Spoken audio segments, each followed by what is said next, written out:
This story begins as many others do, with the unraveling of everything familiar, signaling the end of the world.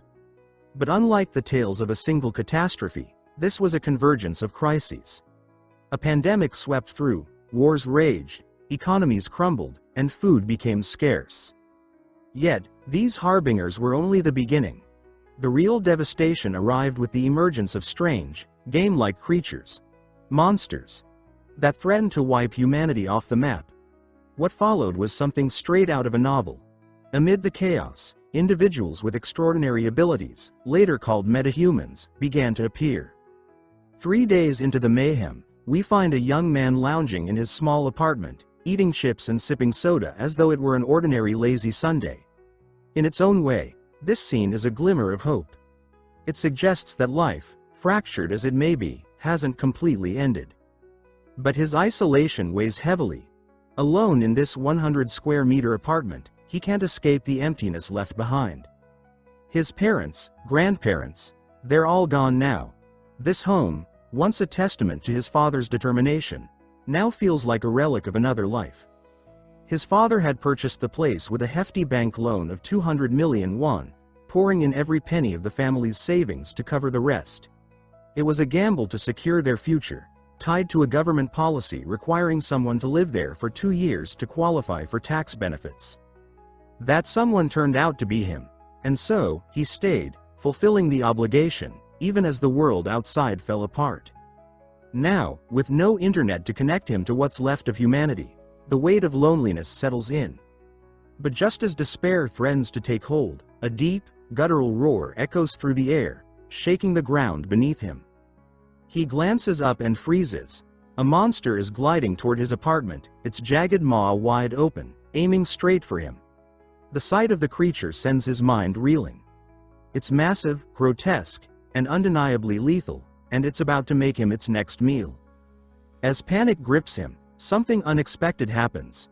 A translucent window flashes before his eyes, a system notification declaring that an unauthorized entity is attempting to breach his space. Oddly enough, he's not surprised by this development. This system, as strange and inexplicable as it is, has been his lifeline. It's the only reason he's survived so far. But this miraculous defense mechanism is a double-edged sword. The same system that keeps him safe is also his prison. He's spent days trying to override it, pounding on the walls, hammering at the door, but the apartment remains sealed, impenetrable. For 3 days, this barrier has shielded him from the horrors outside, yet it's also trapped him in isolation.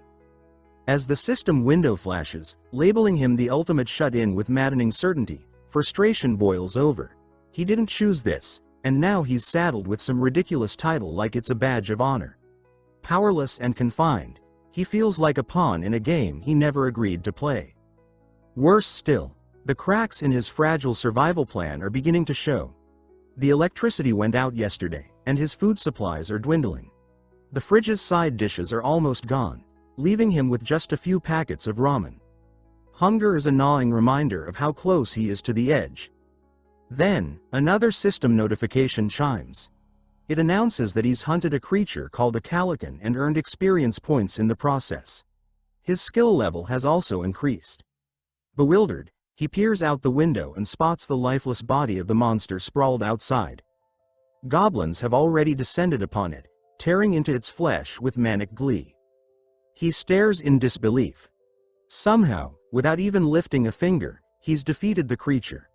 The system explains that his defensive abilities activated autonomously, and it's now calculating loot. It's surreal.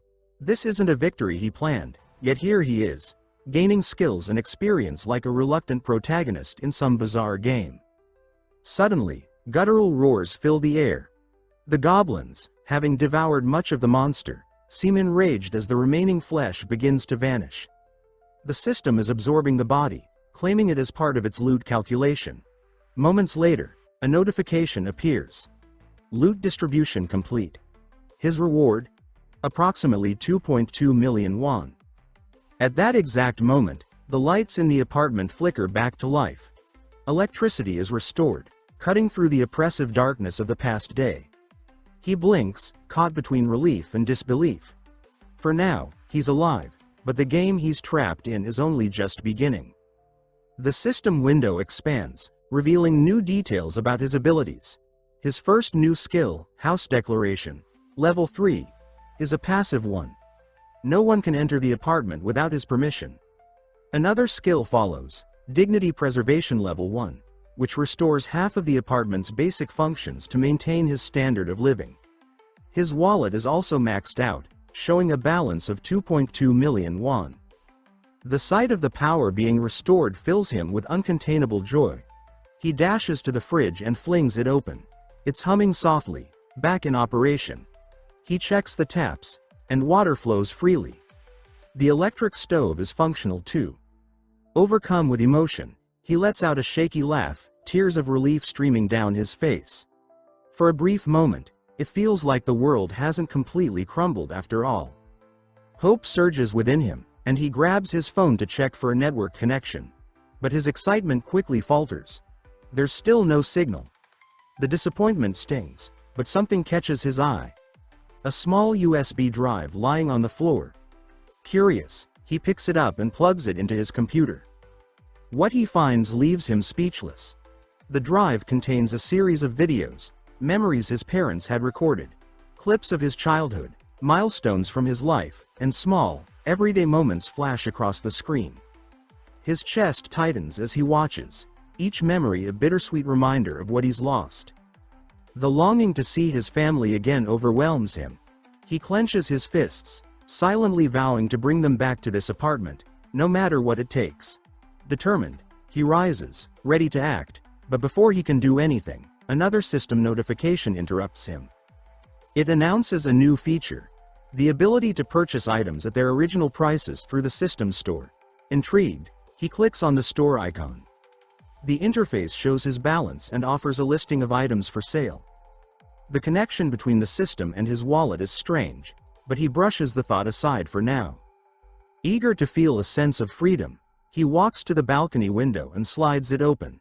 The crisp air hits his face, a small reminder of the outside world.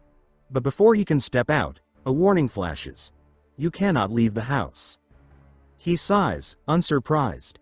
His confinement remains, despite his growing skills. Yet one thing becomes clear. Hunting monsters increases his level, and perhaps unlocking more skills will eventually grant him the freedom he craves.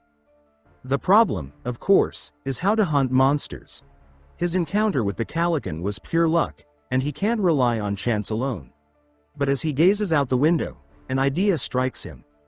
Goblins. They're smaller, weaker. Maybe they're manageable. Grabbing a water bottle from the fridge, he tests his theory. He hurls it out of the apartment with all his might. The bottle sails through the air, disappearing into the distance. Relief washes over him. He can throw objects outside. It's a small victory, but it's enough to kindle a spark of hope. Encouraged, he begins to plot his next move. The idea of actively fighting back is daunting, but for the first time, he feels like he might have a shot. He grabs a dumbbell and steps cautiously onto the balcony. The scene outside is strange. Goblins, dragging chunks of monster meat, are retreating from the area. Their departure fills him with unease. If they leave, he'll miss his chance to strike.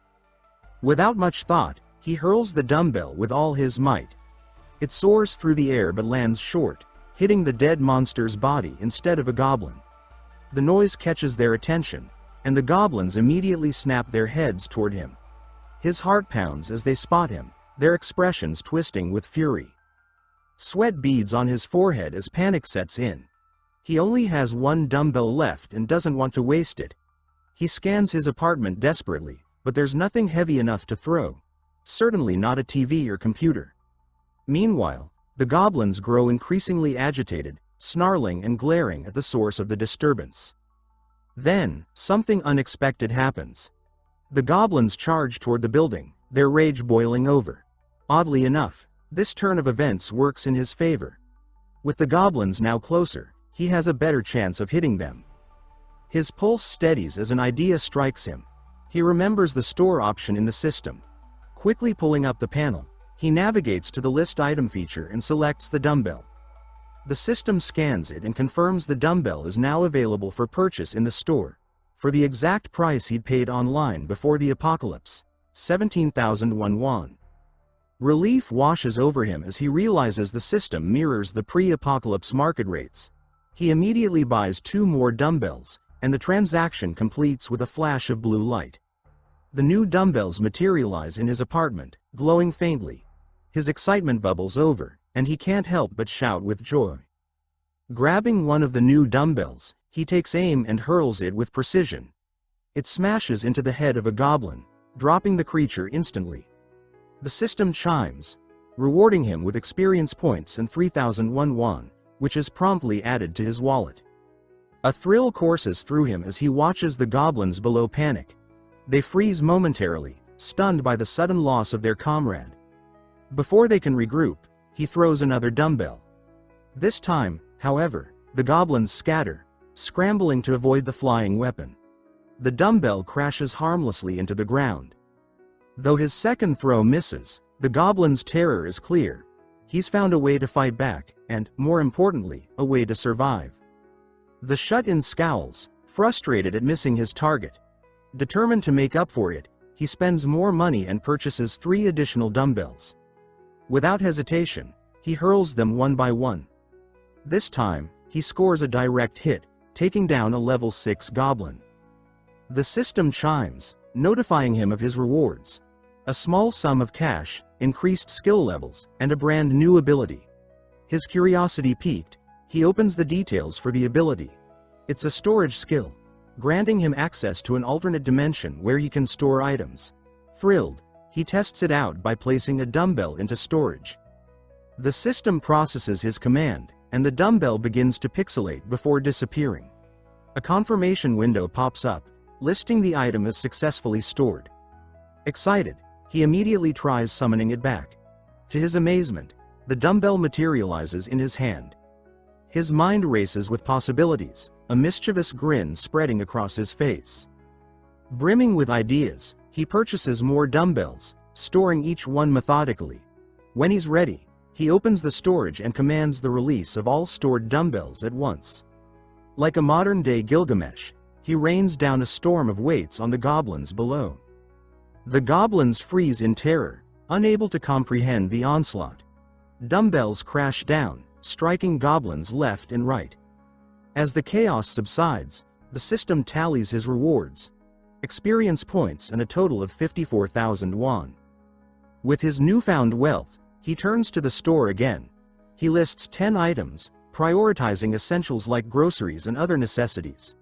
To maximize efficiency, he even sells one of the dumbbells he used, recovering some of his expenses. However, as he checks his balance, he notices something odd. He's lost 1 won. Puzzled, he thinks it over and realizes the cause: household expenses. The refrigerator, electricity, gas, and water bills are slowly draining his funds. A wave of concern washes over him. If he can't maintain a steady income, he won't be able to sustain himself. Compounding his worries is the goblins' retreat. After his attack, the surviving creatures fled, abandoning the area. He's only managed to hunt 2 more goblins since then, and the streets below are eerily quiet, save for the rotting corpse of a dead monster. He needs a new plan, and fast. Desperate, he gazes at the sky, hoping for a sign. His heart skips a beat when he spots a massive winged creature gliding through the clouds. It's a rare opportunity, and he refuses to let it slip away. Scrambling to prepare, he ties a shiny spoon to the end of a ladder and extends it over the balcony, waving it to catch the monster's attention. The glint of the spoon works like a charm, drawing the creature's gaze. The moment it spots the shine, it lets out a deafening roar and dives straight for him. The shut-in steadies himself, watching with satisfaction as the monster hurtles toward the apartment. Its massive head slams into the invisible barrier, bouncing back with a jarring thud. He smirks, confident that this reckless beast is about to become his next big score. The monster begins flapping its massive wings, generating violent gusts of wind that nearly knock the shut-in off his feet. The sheer force pushes him backward, and he struggles to stay upright. Suddenly, the creature vanishes from view, and for a brief moment, everything seems calm. But when he cautiously peers over the balcony, He freezes in terror. The beast is perched right outside his window, staring directly at him. The creature lets out a guttural roar, revealing its grotesque tongue and drooling maw. Its hungry eyes lock onto him like he's a prime cut of meat. Paralyzed with fear, he watches as the monster closes its mouth and slams its sharp beak into the invisible barrier. A system warning flashes immediately. Unauthorized entity attempting entry. The barrier holds strong, but each powerful strike rattles the shut-in's nerves. Doubts creep in. How long can this defense really last? Unwilling to gamble his life on the system's durability, he frantically pulls up the store menu, searching for a solution. From his past hunts, he's learned a crucial detail. The system's loot calculator only works if the defeated enemy's body remains nearby. If a monster's corpse is removed or dragged away, the system won't count it as loot. He needs to ensure this creature doesn't escape, and that means taking it down in one decisive blow. While scanning the store, his eyes land on 900 milliliter bottles of canola oil. Inspiration strikes. Without hesitation, he purchases 10 bottles, and they materialize at his feet. He quickly grabs them, setting a plan into motion. He places a pan on the stove and pours the oil into it, heating it to a furious boil. As the oil simmers, he grabs a broomstick and wraps the end with disposable paper towels, securing them tightly with tape. Once the paper is saturated with oil, he lights it with a lighter, creating a makeshift torch. Next, he lists the boiling oil in the store. The system confirms the item is successfully cataloged, giving him the ability to summon it when needed. With his preparations complete, he approaches the window. Outside, the monster is still perched on the building, its restless gaze scanning for an opportunity to strike. It has no idea the tables are about to turn. The shut-in summons the boiling canola oil, and the system immediately activates, releasing it right over the monster's head. The oil drenches the creature, and it lets out an ear-splitting shriek, thrashing wildly as the scalding liquid sears its skin. Before it can recover, the shut-in lights the soaked paper on his broomstick and carefully extends the flame toward the oil-covered beast. The moment the fire touches it, the monster ignites in a violent blaze. Flames engulf its entire body, and its anguished cries echo through the night. The shut-in watches from behind the safety of the barrier, his heart pounding with a mix of fear and exhilaration. This time, he's the predator, and his prey has no chance of escape. The monster's anguished cries echo through the night, each wail signaling the shut-in's triumph. As the creature collapses to the ground, its body engulfed in flames, a flicker of discomfort crosses shut-in's face. Watching it suffer is not a pleasant sight. But relief washes over him as the fire dies out, and the monster's torment comes to an end. A system notification immediately appears congratulating on successfully defeating a Calican. Shut-in is rewarded with a significant amount of experience, his skill level increases, and a new skill is unlocked. But the most shocking news comes next. When the system calculates the loot, he's rewarded with over 9 million won. Shut-in's eyes widen in disbelief, his heart pounding with excitement. 9 million won. He lets out a cry of triumph, unable to contain his joy. Just as he begins to process this windfall, another notification catches his attention. Territory expansion underway. Requirements has been met. The ground beneath him trembles slightly, though it feels more like a powerful shift in his perception. A strange pressure grips his chest, intensifying as his senses seem to stretch outward. His vision begins to change, and before he knows it, he can see beyond the walls of his apartment, into other units in the building. To his utter astonishment, he discovers a family living in one of the apartments. I'm not the only one? He thinks, completely thrown. He had assumed the building was empty, but there they are, a husband and wife with 2 small children. The system promptly introduces them. Choi Hung-jun, a father in his late 30s. Park Hae-won, his wife, also in her late 30s. Choi Na-yeon, their 6-year-old daughter. Choi Seo-yeon, their 3-year-old youngest. The system explains that they qualify to become citizens of Shut-in's territory and asks whether he'd like to grant them citizenship. Shut-in hesitates, unsure what to do. What would happen if he didn't accept them? The system answers coldly. Non-citizens will be expelled from the building, left vulnerable to the monsters outside. Faced with this grim choice, Shut-in decides to do the right thing. Grant them citizenship, he commands. A new notification confirms the change.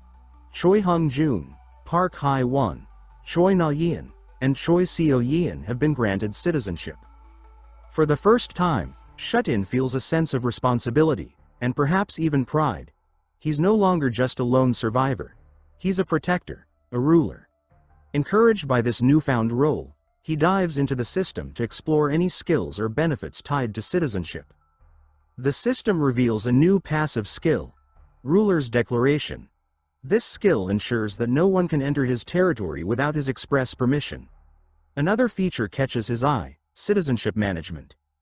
Eager to understand more, he opens it. Inside, he sees a detailed list of his new citizens, complete with their power levels, trust levels, and other stats. To his amazement, the system indicates that he can accommodate up to 600 citizens in his territory. The sheer number stuns him. Curious, he selects one of the names on the list and discovers an array of information, including experience and money distribution rates. The possibilities seem endless. For the first time in a long while, Shut-in feels optimistic, not just about surviving, but about building something greater than himself. The system presents Shut-in with two intriguing options for his newfound citizens. He can either assign them quests or expel them from his territory. Curious but uncertain, he examines the details. One feature catches his attention: the experience and money distribution rates. Although their exact mechanics elude him, he assumes they determine how much experience and money the citizens share with him. The fact that he can control these rates feels like a cheat code. He can set his own rules, essentially deciding how much wealth flows back to him. Shut-in's gaze shifts to the quest assignment option. His curiosity piqued, he selects it. A new interface appears, allowing him to craft a custom quest with a description, deadline, rewards, and even penalties for failure. Without overthinking, he drafts a simple task for Choi Hung-jun. Kill one goblin within 168 hours. The reward? A modest amount of experience. The penalty? Nothing, for now. As Shut-in hovers over the Confirm Quest button, a mischievous thought crosses his mind. What would happen if he set the penalty to something extreme?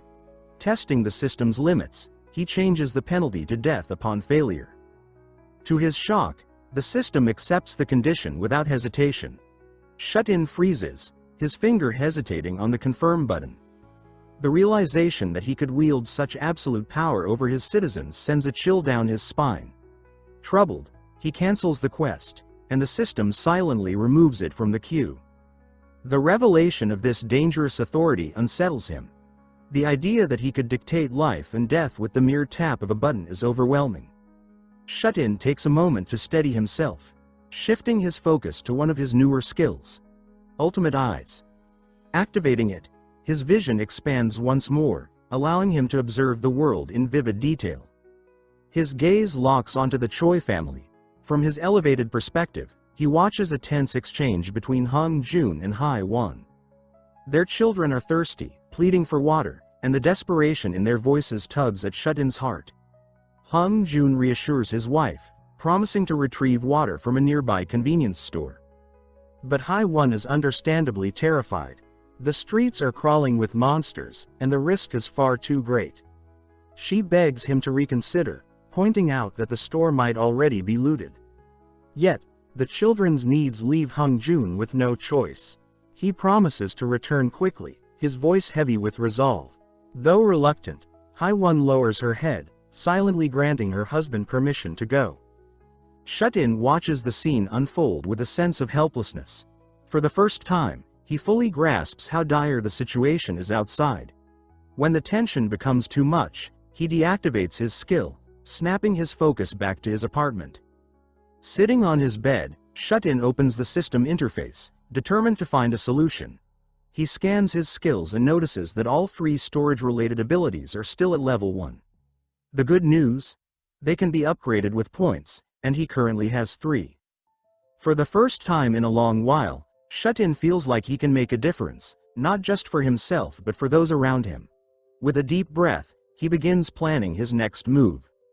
The realization that he can upgrade his skills fills Shut-in with excitement.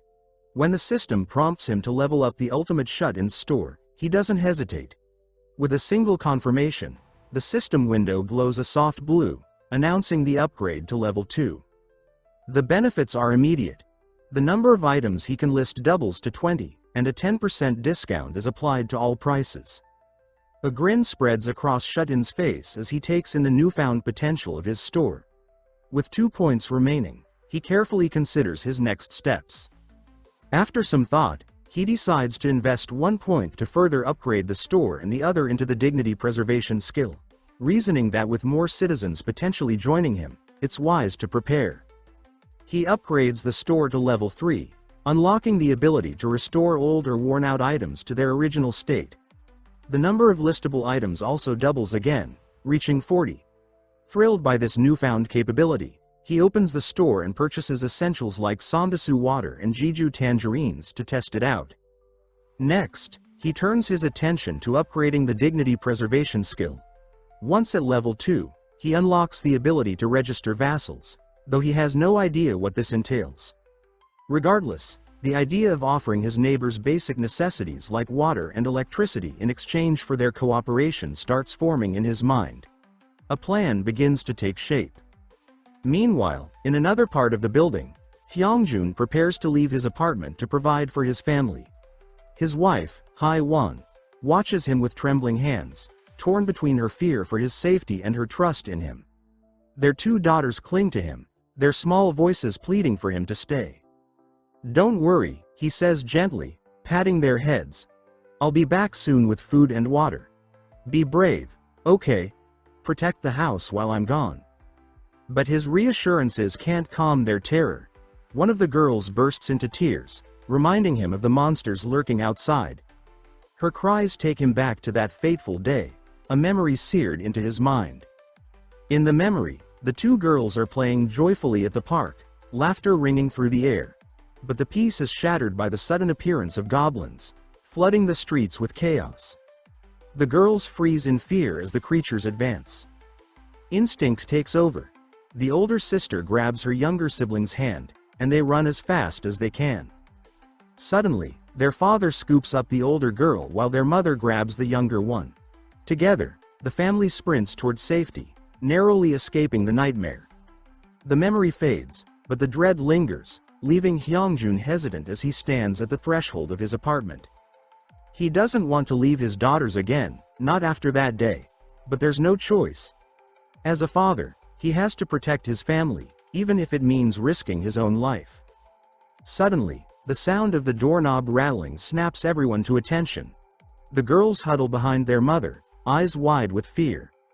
Hyungjun grips a golf club tightly, his knuckles white as he approaches the door. The rattling stops, replaced by a voice. "Open the door," it says. The voice is faint but unmistakably human. Hyungjun's heart races. Could it really be another survivor? Or worse, could it be a monster trying to lure them into a trap? He doesn't know, but he's not ready to take any chances. He stands frozen, the weight of his decision pressing down on him like a boulder. On the other side of the door, our boy, Jae-yun, keeps calling out, while Hyungjun takes a cautious stance. The voices fade into silence, leading him to believe that whoever was there has left. Just then, the front gate swings open, flooding the area with light. Hyungjun instinctively pulls his family close, shielding them. But it's only Jae-yun standing there, holding a plastic bag full of supplies. Hyungjun questions Jae-yun's identity, and he introduces himself as Kim Jae-yun, from next door. He explains that he brought water and tangerines and that after they've eaten and drunk, he'd love to sit down and talk. Now that we know Jae-yun's real name, we can refer to him as such from here on out. Hyungjun is momentarily surprised. His family desperately needs water and food, so he sees no reason to refuse Jae-yun's help. He gets the sense that this boy might actually be able to assist them in their struggle, so he warmly welcomes Jae-yun inside. The little girls, however, are on edge, not sure who this stranger is. Their unease is obvious, and Jae-yun can sense the tension. He wonders if his sudden appearance was too much of a shock for them. As he sits, Jae-yun looks around the dim apartment. It's clear the family has deliberately covered every window with curtains. A smart move that reduces the risk of being spotted or attacked by monsters. The first thing on Jae-yun's mind is to bring some light into the room.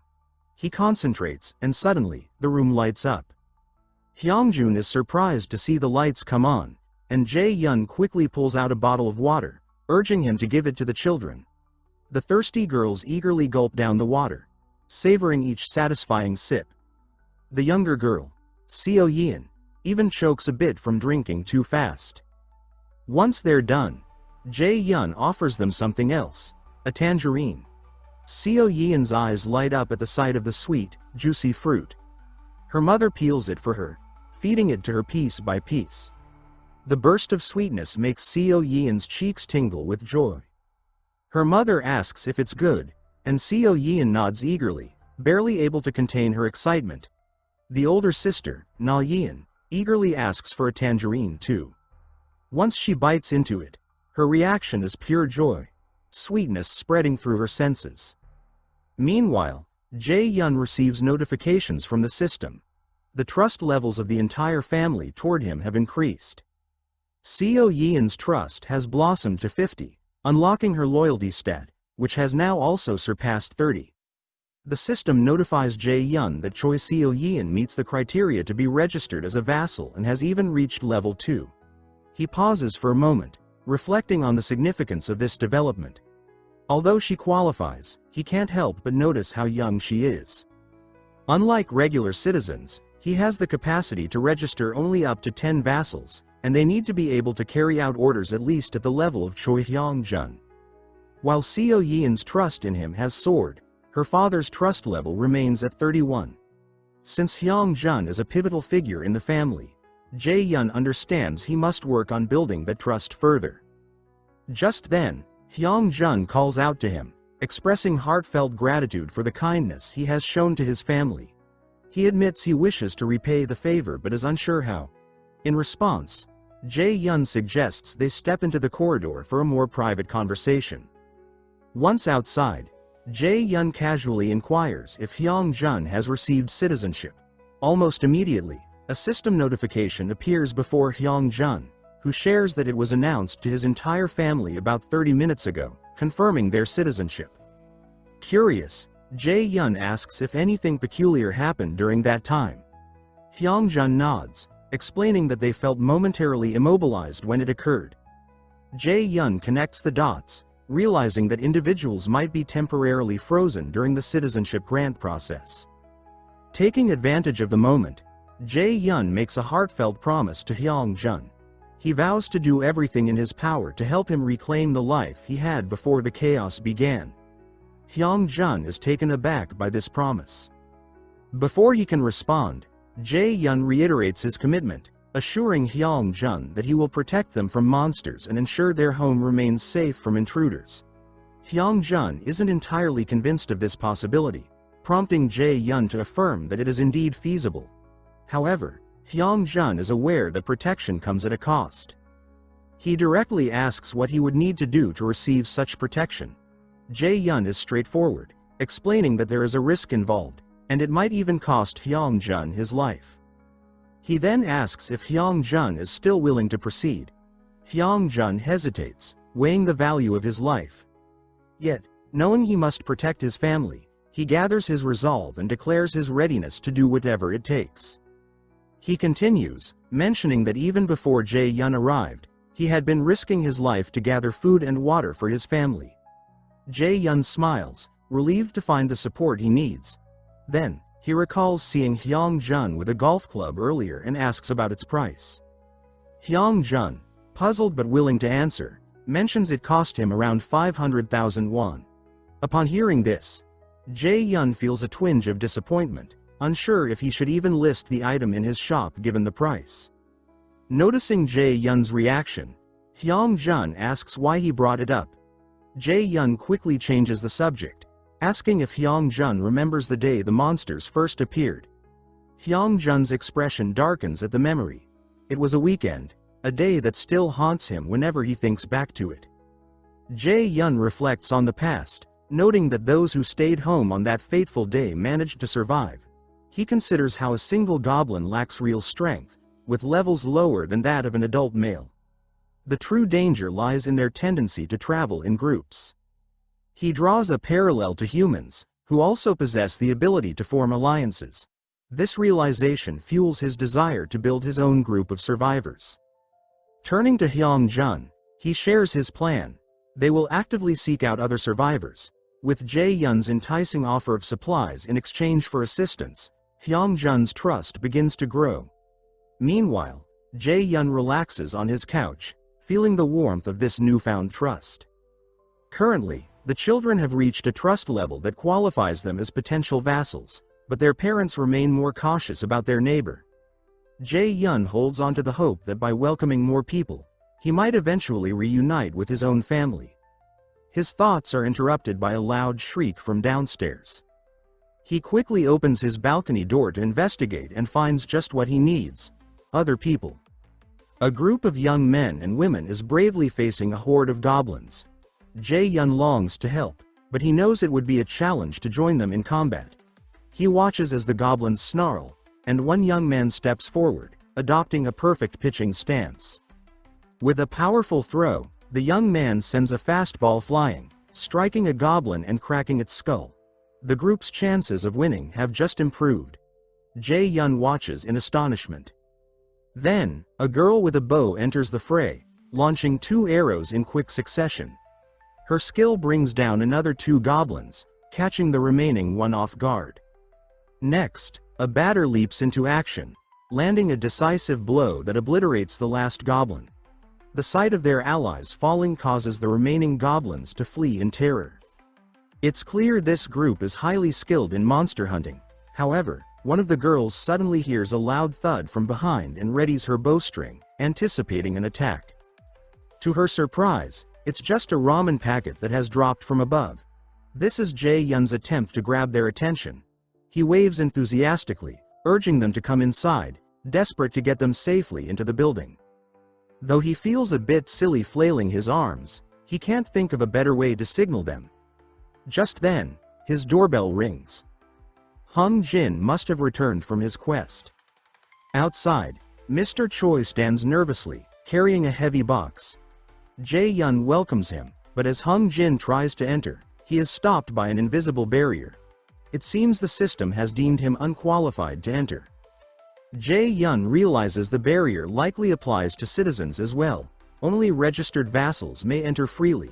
Understanding this, Hung Jin hands the box to Jae-yun from the threshold. Inside, Jae-yun discovers a treasure trove of potential weapons for their home. He's pleased with the haul, which includes knives and a toolbox that he can list for sale. Nonchalantly, Jae-yun opens his store and purchases 5 water bottles and 5 packets of ramen. The sight of him conjuring valuable supplies from thin air leaves Hung Jin momentarily speechless. Jae-yun places the supplies into the box and instructs Hung Jin to head to the first floor and leave them at the entrance. Hung Jin felt a flutter of apprehension about heading downstairs, aware of the potential dangers lurking outside. However, the young man reassured him that it would be all right. After observing the goblins, Jae-yun realized they tended to be active only during the day. His plan for the supplies became clear. He aimed to attract the group outside to his domain. In these challenging times, those who possess food and water hold significant power. Once they realize he has supplies, that group will undoubtedly seek him out. Jae-yun didn't give Mr. Choi any specific instructions beyond leaving the box downstairs. If he could avoid confronting any monsters, the task should prove manageable.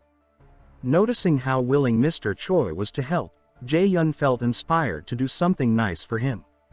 He opened the quest menu and officially listed the delivery of water and ramen as a quest, offering a small amount of experience points as a reward upon completion. Mr. Choi was taken aback when a quest prompt appeared before him. Curious, he asked if the mechanics were similar to video games, and Jae-yun nodded in confirmation. Since Mr. Choi was only at level 9, gaining experience to unlock rewards was essential. Taking a deep breath, the dependable father steeled himself and made his way downstairs. With the power still out in much of the building, he opted for the stairs, taking his golf club along for protection. From the 20th floor, he began the long trek down to the ground floor. Navigating those stairs proved a challenge for his dad bod, but he reminded himself that all he needed to do was place the supplies down. As he stepped outside, he caught sight of a group gathered below and immediately braced for the worst. His anxiety kicked in, and he instinctively thought he was staring at a pack of goblins. Fueled by panic, he tried to flee, but in his haste, Mr. Choi rolled his ankle and tumbled to the ground. The water bottles and ramen packets scattered from the box as he fell. The pain of his fall was sharp, but the fear of being noticed by the group was even more intense. He willed his foot to move, anxious that they might have already seen him. Feeling their presence drawing closer, he raised his hand instinctively to shield his head. When he heard voices speaking in human language, a wave of relief washed over him, mingled with embarrassment. They weren't goblins after all. Meanwhile, upstairs, Jae-yun received a notification indicating that unauthorized individuals were attempting to enter his domain. Curious, he activated his enhanced vision to survey the area. To his surprise, it appeared that Mr. Choi had inadvertently led the group into the building. The newcomers were understandably cautious in the unfamiliar surroundings, puzzled by the mysterious ramen packet that had been tossed from above. This must mean there's food in the building that could help with their dwindling supplies. Jae-yun's system identified the group as eligible for citizenship and prompted him to consider inviting them to become official citizens. As he expanded his territory, he realized he could grant citizenship to the Choi family since they were already within his area of influence. However, it appeared that outsiders had the option to decline. As he pondered a contingency plan, the doorbell rang. Checking the digital monitor, Jae-yun saw Mr. Choi standing outside once again. An idea sparked in his mind, leading him to edit Big Bro's quest. He assigned Hyung-jun a new task: to treat the 6 guests to a warm meal. The updated quest flashed before Hyung-jun, and Jae-yun encouraged him to complete it, hinting that he had something special in mind. Finding the quest simple enough, Mr. Choi accepted and approached the group. It didn't take long for him to convince them to come inside and follow through with the plan. With the promise of a good meal, they would all be offered citizenship. Jae-yun also granted them access to his floor. Just like that, his citizen count rose to 10. With this new addition, he received a 10% boost in both money and experience points, an unexpected but welcome surprise. This boost would be invaluable during monster hunts, and he couldn't help but feel fortunate. Looking at the Citizen Management tab, he noted their names, levels, and trust points. At the top was Hedongjan, level 23 with 19 trust points. Kang Deoksu, Kim Jong, Yu Hyran, Kim Jeon, and Moon Byung-ho followed, with levels ranging from 10 to 17 and varying trust points. A level 23 metahuman was comparable in strength to the Calican Jae-yun had recently defeated. Curious, he focused on Hedongjan and discovered his awakened ability, Baseball Throw. This D-rank skill consumed stamina to triple the power of a thrown ball. Depending on the thrower, it could become a formidable weapon. With such a skill to enhance a simple baseball, it became an effective hunting tool.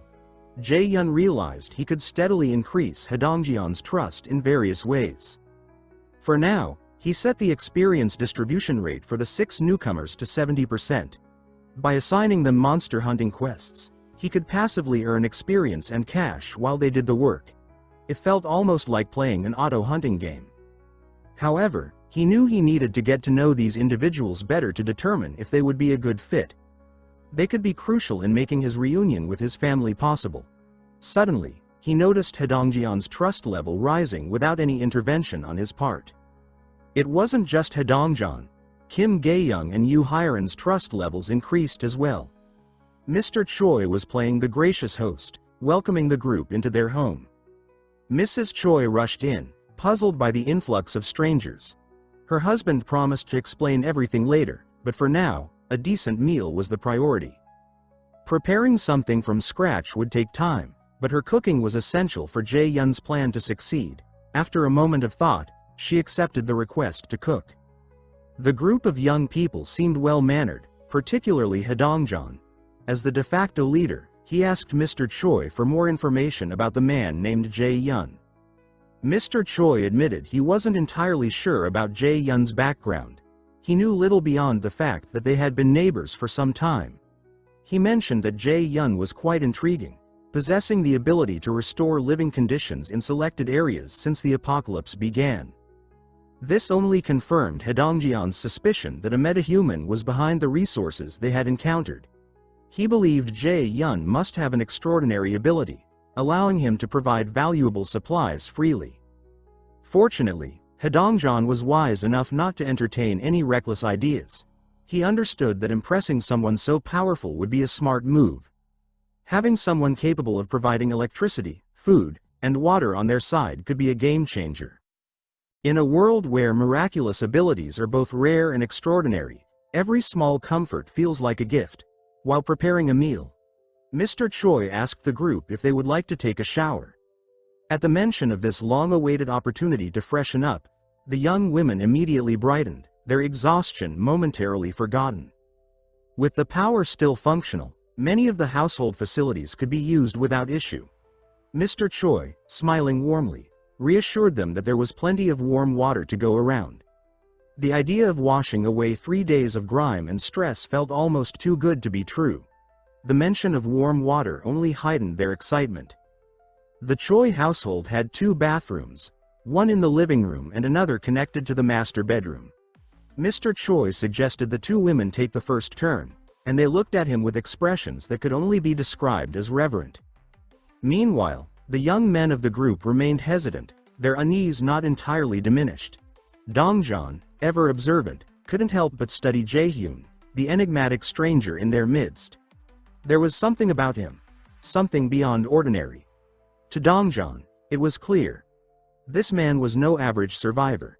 He might even possess a miraculous ability, one far surpassing his own. When one of the younger men suggested testing Jaehyun's strength by challenging him outright, Dongjan immediately shut down the idea, scolding him for his impulsive and reckless thinking. If anything, he insisted that they should be doing their best to earn his favor. To ensure there were no further outbursts, Dongjan turned to the troublemaker with a sharp plea to just sit tight, stay quiet, and not make things worse. Despite the tension, their primary goal remained clear: to gather as much food and as many supplies as possible without causing a scene. Dongjan reminded the group to stay polite and pay close attention to the mood of the room. Thankfully, his reprimand seemed to work.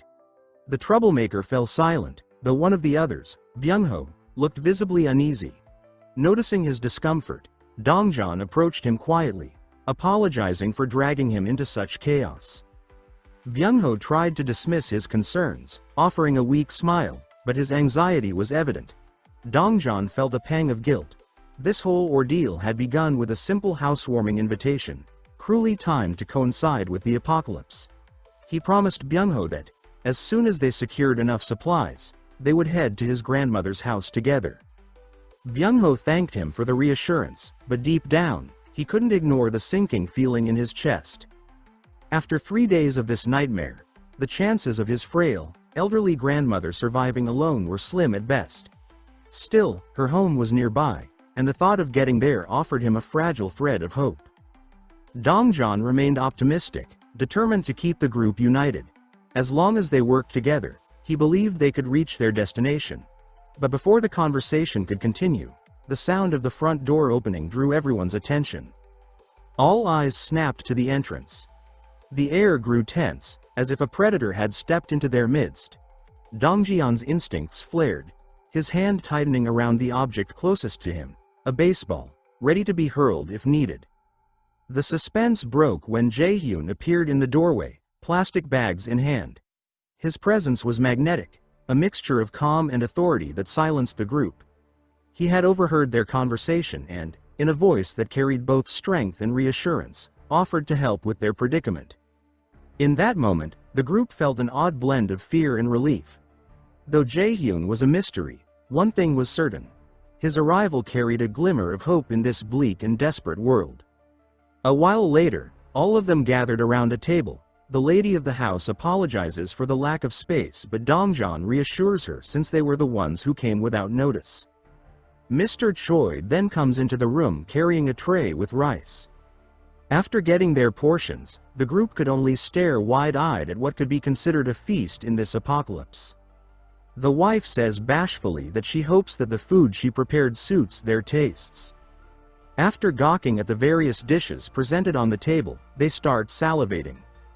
The girl shouts in hunger and excitement that this is amazing, calling it a feast. The wife says that it's thanks to Jane's ingredients, otherwise, she would have had to serve only rice and tangerines. At this moment, Park Hye-won's trust reached 50 and Jae-yun exclaims inwardly that he didn't expect he to reach 50 before her husband.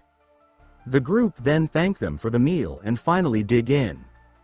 They start eating with gusto with bright smiles on their faces. They comment on how delicious the egg rolls are, having the time of their lives. Hye-won urges them to enjoy their meal and her daughter calls out to her, saying that wants to eat egg rolls as well. The mother pats her head and says that she'll make some for her after their guests are done eating, but the little girl starts tearing up. Seeing this, the woman from the group calls out to Seo-yin and asks her if she wants to eat the egg roll with her, which causes the little girl to beam. She rushes in and sits down on the woman's lap, feeling overly excited. She starts feeding her and the mother gets a bit embarrassed. Jae-hyun urges the parents to join them at the table, saying that there is enough food to go around. The husband and wife both look at each other before agreeing joyfully.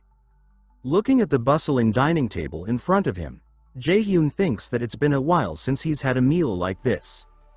He remembers the letter from his parents and wishes for them to be safe, wherever they are. After everyone finished eating, the mother takes her drowsy daughters to sleep and Jae-hyun announces that they should finish the conversation they had earlier.